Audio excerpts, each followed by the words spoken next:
Hello guys, welcome back to Kannadiga vlog. So guys, ನಾನು ಇವತ್ತಿದ್ದೀನಿ ಮೈಸೂರಲ್ಲಿರುವಂಥ ಭಾರತದ 3ನೇ ಅತಿ ದೊಡ್ಡ ಚರ್ಚ್ ಹತ್ರ, ಫಿಲೋಮಿನಾ ಚರ್ಚ್ ಹತ್ರ ಇದ್ದೀನಿ. ಸೊ ಗೈಸ್, ಏನಪ್ಪ ಇವತ್ತಂದರೆ ಈ ಫಿಲೋಮಿನಾ ಚರ್ಚ್ನ ಆದಷ್ಟು ಸ್ವಲ್ಪ ಎಕ್ಸ್ಪ್ಲೋರ್ ಮಾಡಿಬಿಟ್ಟು ಹೋಗೋಣ ಅಂತೇಳಿ ಬಂದಿದ್ದೆ.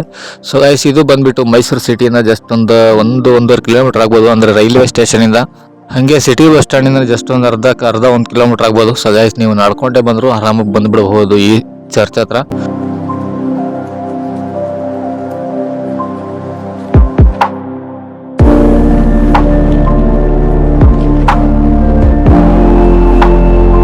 ಸೊ ಗೈಸ್, ಈ ಚರ್ಚಿನ ಸ್ಪೆಷಲ್ ಏನಪ್ಪ ಅಂತಂದರೆ ಇದು ಭಾರತದಲ್ಲೇ 3ನೇ ಅತಿ ದೊಡ್ಡ ಚರ್ಚ್ ಆಗಿದೆ.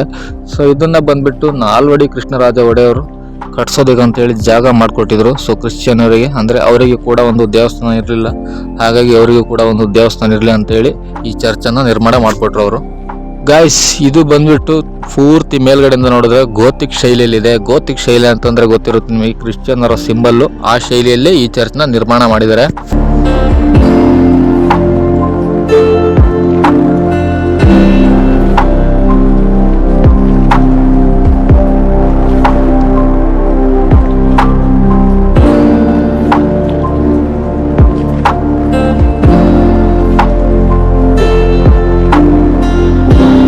ಸೊ ಗೈಸ್, ಈ ಕ್ಯಾಥಡ್ರಲ್ ಚರ್ಚ್ ಕಡೆಯಿಂದ ಒಂದು ಶಾಲೆನೂ ನಡೆಸ್ತಾ ಇದ್ದಾರೆ, ಕಾಲೇಜು ನಡೆಸ್ತಾ ಇದ್ದಾರೆ.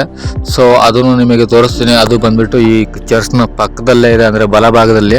ಸೊ ಎಡಭಾಗದಲ್ಲಿ ಬಂದ್ಬಿಟ್ಟು ರಸ್ತೆ ಇದೆ. ಮಾಮೂಲಿ ಗೊತ್ತಿರುತ್ತೆ, ಮೈಸೂರು ಸಿಟಿಯಲ್ಲಿರೋರಿಗಂತೂ ಗೊತ್ತಿರುತ್ತೆ, ಆಲ್ಮೋಸ್ಟ್ ಮೈಸೂರವರಿಗೆಲ್ಲ ಗೊತ್ತಿರುತ್ತೆ ಈ ಚರ್ಚ್ ಬಗ್ಗೆ. ಅಂದರೆ ಇದ್ರ ಬಗ್ಗೆ ಅಷ್ಟು ಇತಿಹಾಸ ನನಗೆ ಗೊತ್ತಿಲ್ಲ. ಸೊ ಗೈಸ್, ನೋಡ್ತಾ ಇದ್ರಲ್ಲ, ಗಾಡಿ ಪಾರ್ಕಿಂಗ್ ಮಾಡೋದಕ್ಕೆಲ್ಲ ಮಸ್ತ್ ಆದ ಜಾಗಗಳು ಇದೆ. ಸೊ ಇಲ್ಲಿ ಏನಪ್ಪ ಅಂತಂದರೆ, ಇಲ್ಲಿ ಸೆಂಟ್ ಜೋಸೆಫ್ ಮತ್ತು ಸೆಂಟ್ ಫಿಲೋಮಿನಾ ಅನ್ನೋರು ಇಬ್ಬರು ಹೆಸರು ಮಾತ್ರ ಹುಕ್ಕಾಗಿ ತೊಗೊಂಡಿದ್ದಾರೆ. ಸೊ ಈ ಸೆಂಟ್ ಜೋಸೆಫ್ ಮತ್ತು ಸೆಂಟ್ ಫಿಲೋಮಿನರ ಬಗ್ಗೆ ನಾನು ಅಷ್ಟು ಇತಿಹಾಸದ ಬಗ್ಗೆ, ಅವ್ರ ಇತಿಹಾಸ ಏನು ಅನ್ನೋದ್ರ ಬಗ್ಗೆ ನನಗೆ ಗೊತ್ತಿಲ್ಲ. ಸೊ ಅದರ ಬಗ್ಗೆ ನಿಮಗೆ ತಪ್ಪಾಗಿ ಹೇಳೋದು ಬೇಡ. ಸೊ ಗೈಸ್, ನೋಡ್ತಾ ಇದ್ರಲ್ಲ, ಚರ್ಚ್ನ ಹಿಂಭಾಗದಲ್ಲೇ ಈ ಪಾರ್ಕ್ ಇದೆ. ಈ ಪಾರ್ಕ್ ಒಳಗಡೆ ಬಂದ್ಬಿಟ್ಟು ಯಾರೋ ನಿಂತಿದ್ದಾರೆ ಅಂತ ನೋಡಿದ್ರೆ ಇಲ್ಲಿ ಗೊತ್ತಾಯ್ತು ಇದು ಬೊಂಬೆಗಳು ಅಂತೇಳಿ. ಸೊ ನೋಡ್ಬಿಟ್ಟು ಮತ್ತೆ ಹೋಗ್ತಾ ಇದ್ದೀನಿ ಮುಂದ್ಗಡೆ. ಸೊ ಬನ್ನಿ ಗೈಸ್.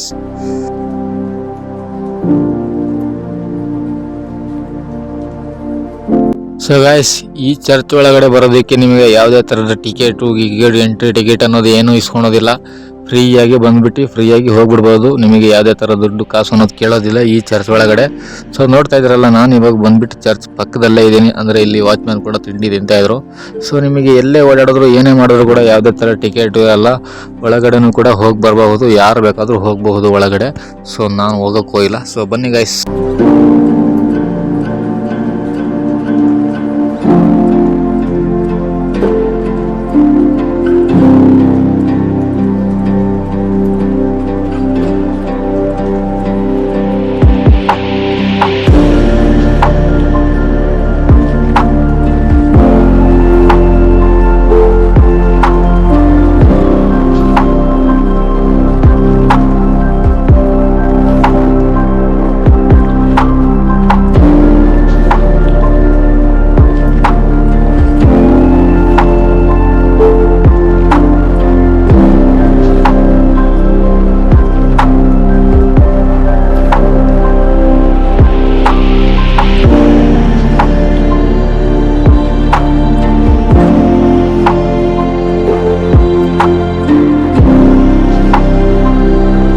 ಸೊ ಗೈಸ್, ನಾನು ನೆಕ್ಸ್ಟ್ ನಿಮಗೆ ಹೋಗ್ತಾ ಇರೋದೆ ಈ ಫಿಲೋಮಿನಾ ಮತ್ತು ಸೆಂಟ್ ಜೋಸೆಫ್ ಅನ್ನೋರನ್ನ ತೋರಿಸ್ತೀನಿ. ಸೊ ಈ ಚರ್ಚ್ನ ನಿರ್ಮಾಣ ಮಾಡಿದ್ರು ಸೆಂಟ್ ಜೋಸೆಫ್.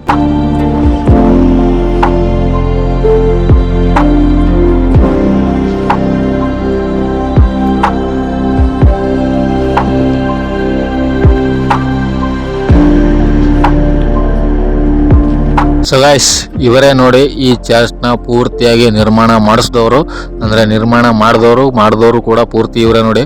ಸೊ ಅದನ್ನು ಪೂರ್ತಿ ಕಟ್ಟಕ್ಕೆ ಸ್ಟಾರ್ಟ್ ಮಾಡೋದು ಯಾವಾಗ, ಅದು ಮುಗ್ದಿದ್ದು ಯಾವಾಗ ಅನ್ನೋದು ಪೂರ್ತಿ ಡೇಟು ಆ ಕಲ್ಲಲ್ಲಿ ಹಾಕಿದ್ದಾರೆ.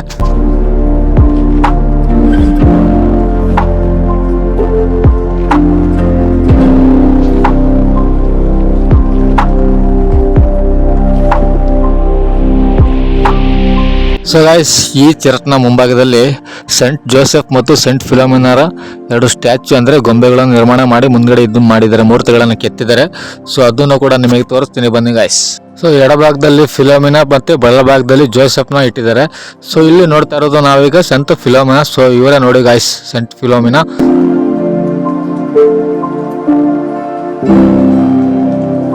ಸೊ ಗೈಸ್ ನಾನು ಇವಾಗ ಇದೀನಿ ಈ ಕ್ಯಾಥಡ್ರಲ್ ಚರ್ಚ್ನ ಔಟ್ ಗೇಟ್ ಹತ್ರ. ಸೊ ನೋಡ್ತಾ ಇದ್ರಲ್ಲ ಗೈಸ್, ಇಲ್ಲಿಂದ ಇವಾಗ ನಾವು ಹೋಗ್ಬೇಕು ಹೊರಗಡೆ. ಸೊ ಇಲ್ಲೇನು ಭಾರಿ ಸುತ್ತಾಡುವಂಥದ್ದು ಏನಿಲ್ಲ ಚರ್ಚಲ್ಲಿ. ಸೊ ಒಂದು ರೌಂಡ್ ಹಾಕೊಂಡು ಬಂದರೆ ಮುಗ್ದೋಯ್ತು ಚರ್ಚು. ಒಳಗಡೆ ಹೋಗೋಗಿದ್ರೆ ಹೋಗಬಹುದು. ಸೊ ನಾನು ಯಾವುದೇ ಕಾರಣಕ್ಕೂ ಒಳಗಡೆ ಹೋಗಿಲ್ಲ. ಸೊ ಹಂಗೆ ಹೊರಗಡೆಯಿಂದ ನೋಡ್ಕೊಂಡು ಹಂಗೆ ಹೋಗ್ತಾ ಇದ್ದೀನಿ.